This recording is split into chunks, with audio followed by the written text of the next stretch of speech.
On today's Locked On Thunder podcast, the Thunder played preseason game number 4. AJay Mitchell stood out in a big way. He can change this Thunder offense.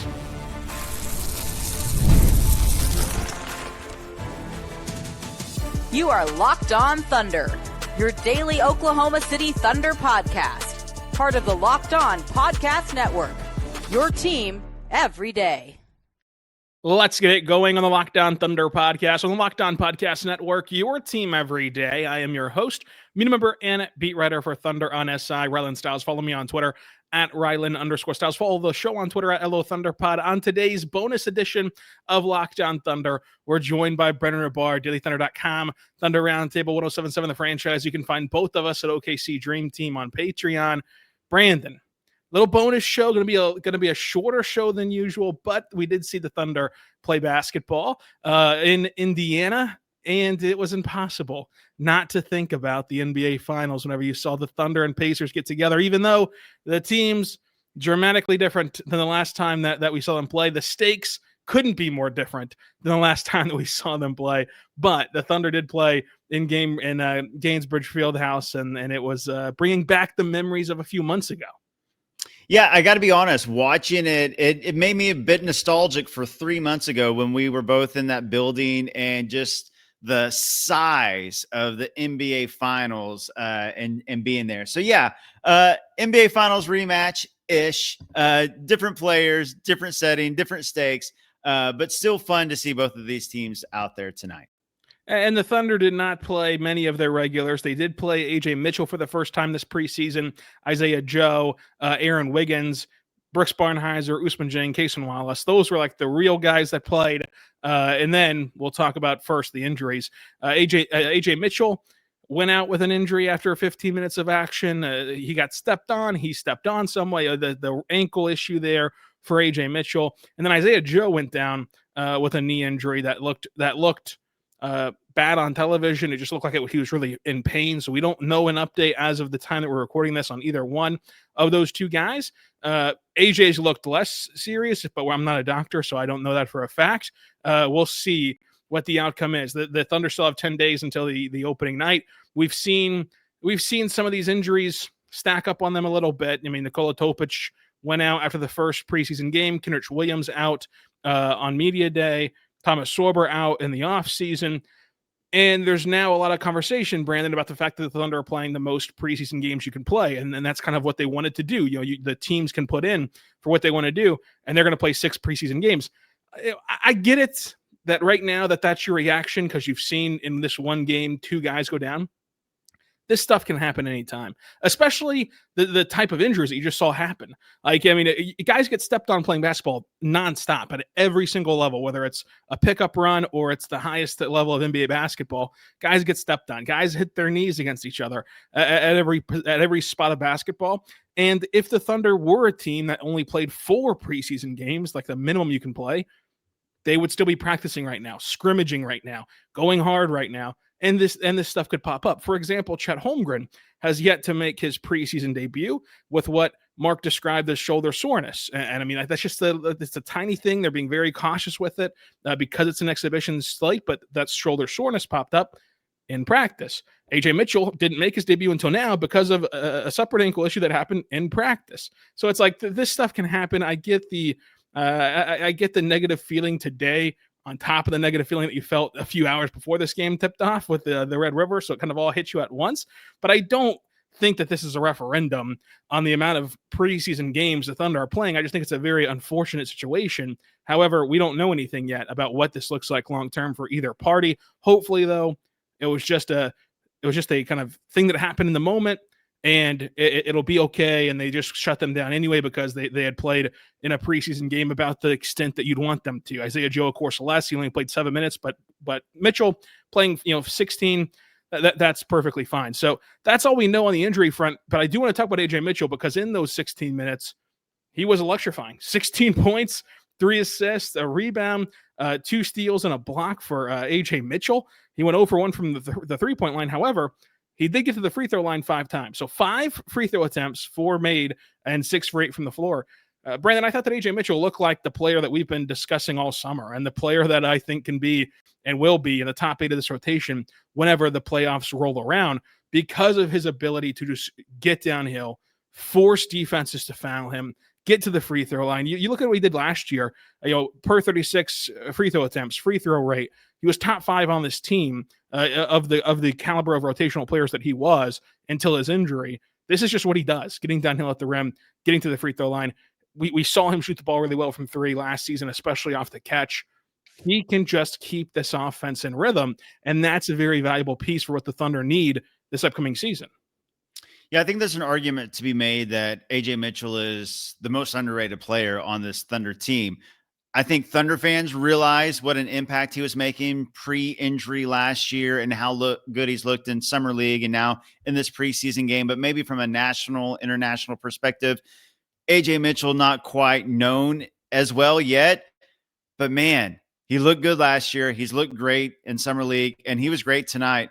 Not only was it 16 points, but he scored or assisted on 20 straight Thunder points at the end of the first quarter and to open the second quarter. Just under 6 minutes, he scored or assisted on 20 straight.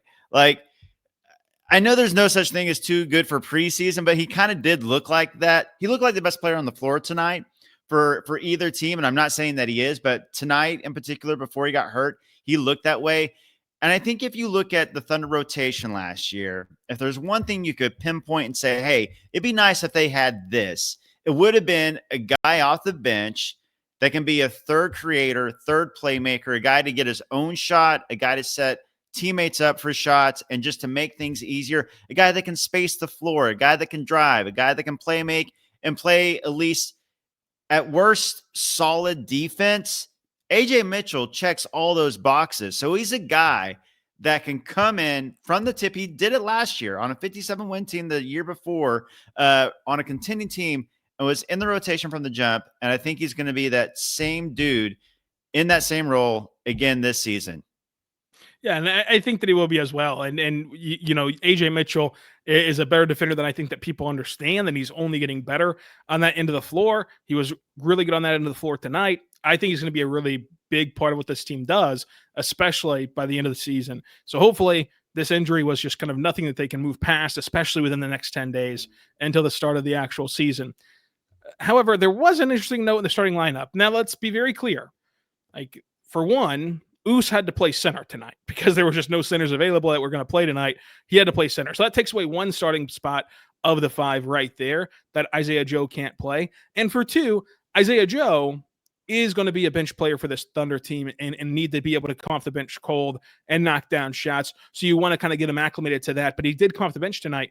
And Brooks Barnhizer, the rookie, did start tonight for Oklahoma City. And there's been a lot of Brooks Barnhizer in this preseason. To an extent, you of course understand you want to see what he's made out of, but it does feel like he's quickly earning the trust of Mark, and you're seeing why. Tonight he had 16 points, 11 rebounds, 2 steals, an assist. He actually went 2 for 2 from 3, and the 2 for 2 from 3 is not to say that he can make this 3-point shot work. I do believe he needs to rework his jump shot down the road. However, the decisiveness and the lack of hesitation and the confidence of which he shoots, I think that you live with that for the amount of minutes you expect him to play at the NBA level. Nobody's expecting him to play 20 minutes a night or even close to it. But in the limited action he's going to get, let him go be an excellent defender. Let him go be a better rebounder for his size than he gets credit for. I mean, even the 11 rebounds tonight, byproduct of how small they were. However, you go back to that Thursday game and him boxing guys out to let Hartenstein get a rebound. Like, he has those kind of qualities where he can really mix it up down low on both ends of the floor. That really helps this Thunder team out. So I really like what we've seen from Brooks Barnhizer. I think it's been encouraging. And I think that he has built up this equity from Summer League until now of, like, you feel confident that he's going to be another name in this lineage of two-way guys who get converted into a standard contract deal, and you look back and say, wow, they really stole one in the second round. Yeah. One consistent theme throughout Summer League and so far in the preseason, every single game, it seems like Brooks Barnhizer does something positive. He does something that stands out. And like you said, he started tonight. Yeah. And in the Thunder home preseason debut, when Shea was playing, when Dort was playing, when Caruso was playing, Barnheiser was the first player off the bench to check in and played with the starters. Now, obviously, Dub wasn't playing that night. Chet wasn't playing that night. But still, it does seem that Barnheiser, I think we both realize he's going to get minutes this season. He's going to be in the rotation. Mark will find him minutes, but he's earning those minutes. And, I don't want to set like any sort of over under, but I'll throw this out at you, Rylan. Over or under 30 games played in the NBA in the rookie season for Brooks Barnhizer? Is he over or under 30 games played? I would confidently hit the over for Brooks Barnhizer. Me too. Confidently. Because I just think that there's too many paths for him to get on the floor, and this team is too good at managing resources. Like, you have a resource if you can play him up to 50 games in the NBA that you don't want to let go by the wayside.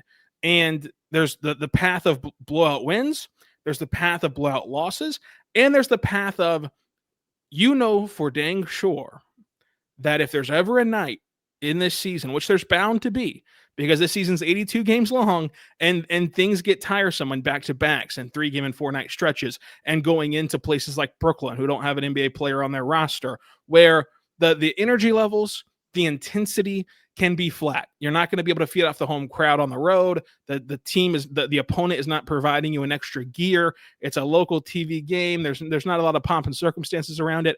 And for it without a shadow of a doubt that Brooks Barnhizer, when he gets in that game, he can turn the energy up. And if you put him and Caruso in there at the same time, and they're both giving you energy, they're both giving you a different intensity, that's contagious. And we've seen this team be influenced by guys like Caruso, by guys like Kaysen. Whenever they do come out somewhat flat early on, they quickly shake it off because of who's around them to lift up their energy levels. And Brooks Barnhizer can do that. So that's 3 paths right there, beyond just him as a talented defender and a talented player, that gets him onto the floor. And I think that there's going to be a game that qualifies for one of those 3 options more than 30 times this season. Completely agreed. I would confidently go with the other. I almost said it at 41, just like straight half through the season. And I think I would still pick the over. I think we're going to see, a healthy dose of Brooks Barnhizer this season. He really is, whether it be rebounds, whether it be, of course, steals and blocks and deflections, just the effort, the energy, the IQ, he just screams Thunder guy. He really, really is. And I think he's a guy, just like we talk about, I'm not going to say he's going to be a steal like Aaron Wiggins. That's not what I'm saying. But if you look at the second round, what the Thunder have been able to do in the second round, AJay Mitchell last year, you got Aaron Wiggins.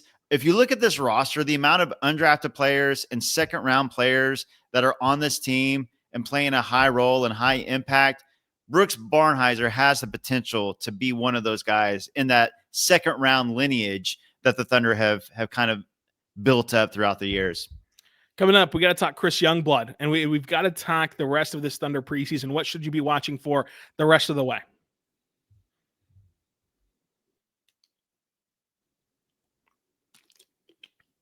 We're back on the Lockdown Thunder podcast, on the Lockdown Podcast Network, your teams every day. Wrapping up this game against the Indiana Pacers, we've talked Brooks Barnhizer, we've talked AJay Mitchell, we've talked the injuries. Chris Youngblood, though, what a bookend of the week. Starts on Sunday in Charleston, goes 5 for 8, and then closes it out Saturday in Indiana, goes 4 for 9 from 3. And he leads the team with 25 points.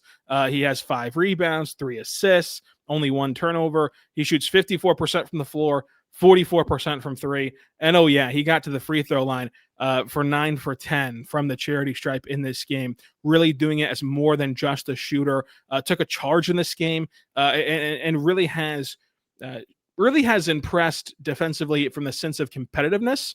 He does not have, he has physical limitations and he has talent limitations on that end of the floor. But one limitation he doesn't have is competitiveness and motor. And the thing with Chris Youngblood is the whole reason to build a roster with so many elite defenders is to be able to hide guys like Chris Youngblood and protect guys like Chris Youngblood, especially if they're going to hold up their end of the bargain competitive-wise and motor-wise and energy-wise and being in the right position. So Chris Youngblood can do that. Now, again, the third two-way spot is not an end-all be-all. This is for the Lockdown Thunder sickos who listen to the show every single day, including every single day after the games and our live shows, and love the Thunder and want to get into the weeds. If you don't want to get into the weeds, this segment's not for you. But if you want to get into the weeds, the third two-way guy, not going to be a make or break guy on this roster and won't play a ton of games. I would take the under on the 30 benchmark we set for Brooks Barnhizer on the third two-way guy, whoever it may be. But it's about way more than that. How he can be used. We talk about the paths onto the floor. Of course, blowouts one way or the other.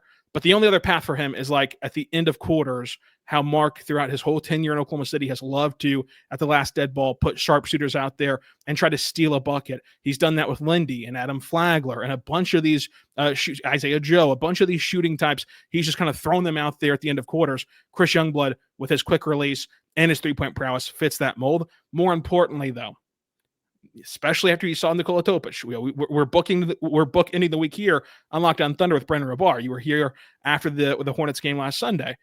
As much as we talk about Nikola Topic and what's his possible role, now being sidelined until November and coming back from another injury, if you have any inkling that you're going to play him with the blue for any amount of time, you want a developmental player like Chris Youngblood there to help you properly evaluate what Topic can do. Because with his shooting ability, it plays into the strengths of Topic's playmaking. And if you have a lineup down there for the blue games, whenever Topic is down there, if he's down there, and that lineup consists of a Chris Youngblood, a Brooks Barnhizer, a Brendan Carlson, and an Ousmane Dieng, and then Nikola Topic, you feel pretty good about grading out that lineup comparatively to what typical G League lineups look like. So that's also extremely important. And I think that Chris Youngblood just checks all the boxes for this third two-way spot. And I think that Chris Youngblood is the value here is the fact that he's at worst the second best three-point shooter on this roster in terms of just pure talent level. In terms of just pure ability to shoot the pumpkin, Chris Youngblood is right there. So that helps his case too. But I am all in on Chris Youngblood. Are you all in on Chris Youngblood being the third two-way guy for this team? I am. I think he's proven it throughout, this, what we've seen this summer from Chris Youngblood. To me, he's the guy. Now, Sam Presti obviously knows much more than you do and much more than I do. Well, at least more than I do. I don't know about you. But he knows more than me. I'll admit. I know. But if he ever wants advice, he can always call me. If there was do you hear that, Sam? If there was a Thunder all preseason team, Chris Youngblood and Brooks Barnhizer would both be on it. Like, they've impressed throughout preseason, I feel. And whether Chris Youngblood makes the Thunder's last two-way contract or not, he's going to be on somebody's. He's going to be picked up somewhere. I think he's shown too much throughout this summer not to be picked up by somebody, if not the Thunder. But I do feel like it will be Chris Youngblood. That's my leaning. That's who I would vote for if we had a vote. But again, I will defer to Sam. He knows much more than I do, but I've been very impressed by Chris Youngblood. Yeah, and I'm all in on him being the third two-way guy, but the reason why I will not have any sort of disdain if he's not is because that this spot can come externally as well. It's not just internal guys. As far as the internal guys go, I mean, Zach Austin has provided nothing. Malachi Leones is a great human being, great person. I love him as a person. As a player, you already have his G League rights, and he's not an NBA caliber guy. And then Gortman, you traded G League draft picks for. You have his G League rights, and he's not an NBA guard. He's a very, very, very electrifying G League player. He led the Legends in points for a reason. He's awesome in the G League, but he's that tweener guy where he's going to be great in summer league settings, great in preseason settings, great in G League settings, not in NBA settings. Chris Youngblood is the best of the guys internally. And then, externally, there's a lot of options out there. Like what's Jemai Meshack doing in Memphis with a hustle? And that's how they got Brendan Carlson. Brendan Carlson wasn't a summer league guy or a training camp guy. He was just on the Raptors 405, and Sam brought him over on a two-way deal, and look how that turned out. So it's not an end-all be-all thing, but it is just what we can evaluate of who they've brought in. Going back to summer league, Chris Youngblood's the very best option out of all of them. Ousmane Dieng. I'm going to give you an over-under, Brandon.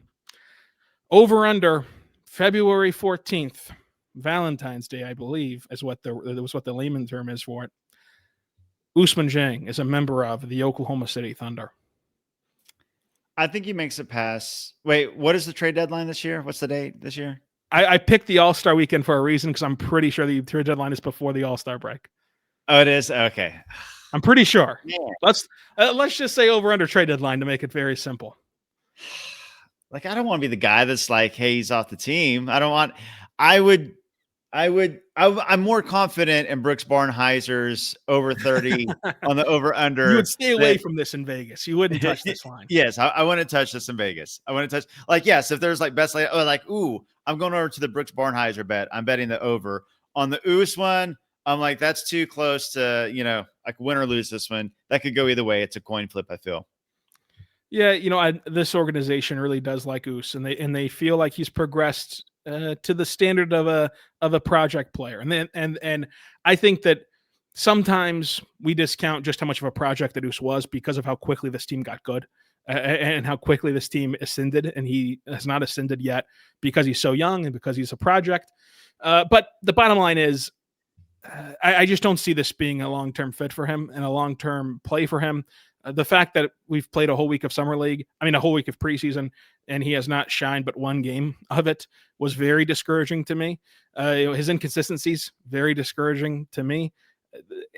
And what's even more discouraging is the talent's there. Like, you can see flashes of it. He's had flashes in the NBA. He had flashes Sunday, and he's had a bunch of flashes in the G League where he's capable of doing the small changes, like playing with force around the rim, like putting a body on guys at the rim on both ends, boxing out and protecting the rim defensively, and being a better driver and being a more aggressive shooter. Because when he does those things, he finds success. But he just can't flip that switch consistently enough to warrant a spot on this team. And with the way that Sam's been able to trade guys at the deadline for future second-round picks, which everyone goes, oh, why do you need another second-round pick? Look how valuable that they are in the trade market and in the draft. This whole roster almost is primarily made up of someone's second-round picks, either the Thunder's or some other team's second-round picks that they discarded too early. And so those are valuable. And if we're both all in on Brooks Barnhizer, how do you get Brooks Barnhizer on this team? Like, how do you get him eligible for the postseason? How do you get him eligible for a team-friendly bargain contract that extends past this year? You move on from Moose during the season. So it feels like the writing's on the wall with what the Thunder have historically done. And I know a lot of people want to point to the restricted free agency. Like, the Thunder typically don't get into restricted free agencies with players, and they make the decision earlier than that summer. And yes, that counts against Oos too, and that is a legitimate fact to point out about this organization. I will say, I think it's a lot more than the restricted free agency for Oos, and I think that if he were to have put together a very, very good preseason and a very, very good G League season this year and a very, very good stretch in the NBA this year, that they would have been comfortable heading into restricted free agency because of what we've seen the new CBA turn restricted free agency into. The thing for the Thunder is everyone should still be rooting for Oos. You should not be all out on Oos if you care about this team long term and their ability to be manage the salary cap. The best thing for the Thunder is that Oos does flip that switch and becomes more consistent because he's already an NBA caliber defender, and I think a high level NBA caliber defender with what he's capable of doing. If he can become more forceful, and if he can shoot, and if he can score at the rim, which he's capable of, but hasn't shown it a significant portion enough, like, then you get a valuable contributor on a nothing contract. Because the sad reality is for Oos, like, look around at what happened with way more proven guys that had way more leverage this summer who were restricted free agents than Oos will have. They were scratching and clawing for any contract, and Josh still got what he wanted, but Kuminga didn't, and these other restricted free agents didn't, and nobody is going to be no matter what Oos does. The point is, if Oos is any good at all on this team and the Thunder want to keep him around, nobody is signing up to price the Thunder out of the Oos business, because that can backfire on you so bad and have crippling repercussions for you in this new CBA. To where if Oos is any good this year and somehow he does flip that switch, then you get a guy who's capable of contributing at that point on the biggest bargain in the NBA. It'll be a bargain like we talk about AJay Mitchell, like we talk about Jay Will, like we talk about these end of the roster guys, because nobody else is going to pay him anything. So the Thunder should still hope, and Oos should still hope, and this fan base should still hope that he becomes good. But the mounting evidence suggests that it's going to end up being the Thunder who need to move on and just clear the way for him to try to catch on somewhere else before the season ends and doing right by the player, and for the Thunder to go ahead and get Brooks in here on a standard contract. So if I had to bet right now, I don't think that Ouse makes it past the trade deadline. However, for the benefit of this team long term, you should still hold out some hope. Completely agreed. And if the team were to move on from Ouse at the trade deadline or before, look, I think we both agree he does have NBA skill. He has an NBA body. Like you said, he already has a translatable skill that's ready for the NBA as far as his defense goes.